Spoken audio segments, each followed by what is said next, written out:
This is Lab 11 diffraction. This is part A for the qualitative observations. We have a laser here going through a lens where we put a different aperture and then image it with this camera. So the pattern starts in the Fresnel region, and you can see some of the fringes from the slit.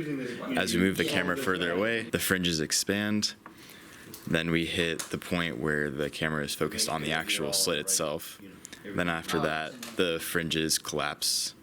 And then eventually we get to the Fraunhofer region where all the fringes collapse into a bunch of different peaks.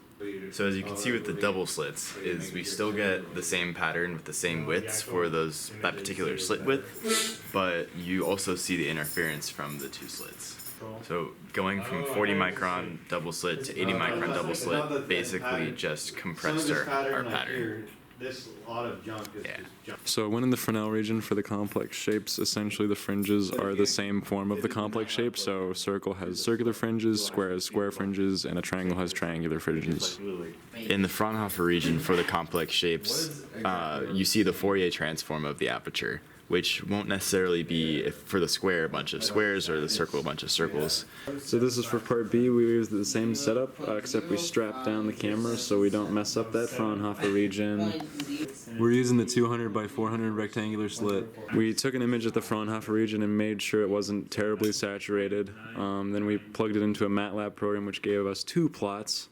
One of a sync, one of a SOM. The sync was a better fit, so we used the sync graph to find the intensity over the initial intensity of each maxima. For the first maxima, we got 0.055, which was relatively close to the expected value of 0.045. For the second maxima, we got 0.0184, which was very close to the expected value of 0.016.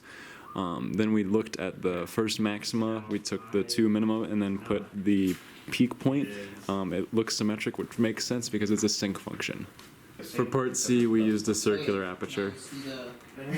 As you can see for the circular aperture, the SOM function really fits our pattern quite well. And then for the sync function, is just total. So since we used the sombrero function instead of the sync function, basically we had to use different ratios for I0. We got values of 0.0142 and 0.0047, which are relatively close to the real values of 0.017 and 0.0042. Those are not real values, those are actually theoretical values.